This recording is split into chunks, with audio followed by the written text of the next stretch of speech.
Hi everyone. Ang Bible verse natin is all about 1 Corinthians 10:31. Kumbaga, kung paano tumitibok yung puso natin, ganoon din hindi natatapos kung paano tayo nagbibigay ng kapurihan pagsamba sa ating Panginoong Hesus. Araw-araw yan, kahit anong activities na meron tayo, lahat ng ginagawa natin. Sabi nga sa 1 Corinthians, so whether you eat or drink, whether you do it with all your glory of God. Napakaganda po nito kasi kahit yung pinaka-ordinaryong bagay na ginagawa natin, gawin natin sa ikarangal ng ating Panginoong Diyos. So, kahit sa Tagalog po, kaya nga, kung kayo'y kumakain o umiinom, ano man ang ginagawa ninyo, gawin niyo ang lahat sa ikararangal ng Diyos. So, yung unang katuruan natin is, worshipers must be above reproach. Yung mga sumasamba sa Panginoon na, or tayo, dapat tayo ay above reproach. When you say above reproach is, alam niyo po yung isang tao na sobrang bait. Yung isang tao na kahit nanapan mo ng kapitasan, mahirapan ka. I'm sure lahat tayo, meron tayong kilalang ganon, na nilook up natin, na ginagalang natin, na talagang kahit anong gawin natin, wala tayong mga halap na kapintasan. Compare sa ibang tao na pag binanggit mo pa lang yung pangalan, mababadrip ka agad. Kasi ang dami mong kinakaasalan patungkol sa kanya.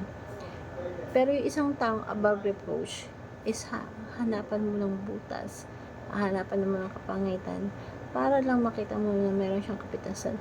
Of course, lahat tayo may kapintasan. Lahat tayo mahirap hanapan ng kapintasan. So, worshiper is above reproach. Hindi tayo perfect, pero we're doing our best to be above reproach.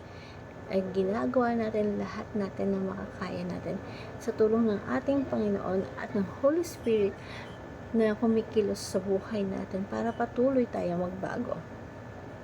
Kung meron man napupuna sa atin ng ibang tao na kapintasan, hopefully, mabilis tayo magbago.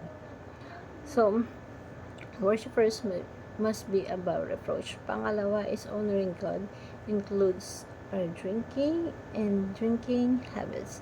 Even sa simpleng pagsamba, pagparangal sa ating Panginoon, kasama yung pinaka-ordinaryong bagay na pagkain at pag-inom, na dapat disiplinado ka sa pagkain mo. Hindi pwedeng malnourished, hindi pwedeng, dapat balance. Kasama yun sa pagpaparangal sa ating Panginoon. Pero kung gusto natin maunawaan yung verses na to, mas magandang basahin mo sa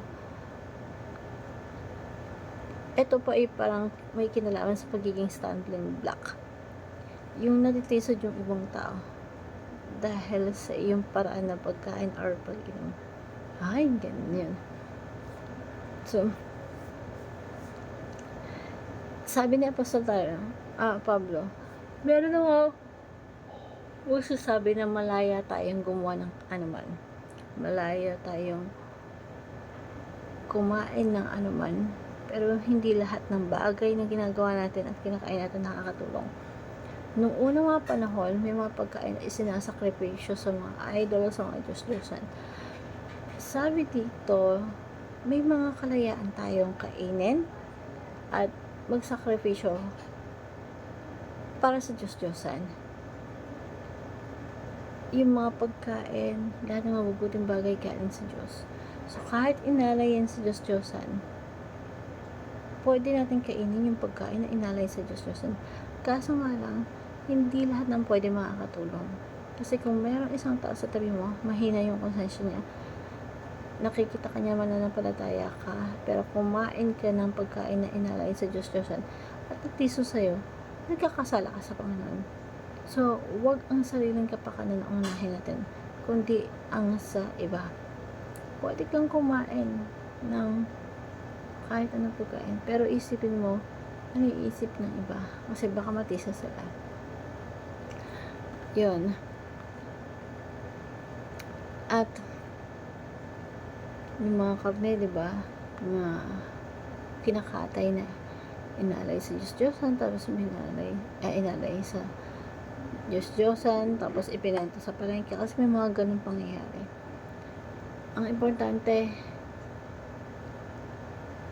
sapagkat sinasabi ng kasulatan ang buong daigdig at lahat ng naroon ang Panginoon ang may-ari. So si Lord ang lahat ng may-ari na anumang bagay dito sa mundo. And may mga example, may mga piyesta na kahit ano nga dyan sa piyesta na makikita mo, diba?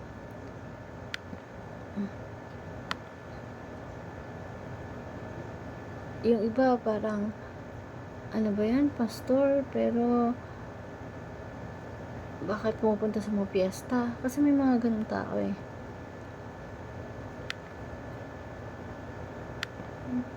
So, Christians are on a journey to perfection. So, at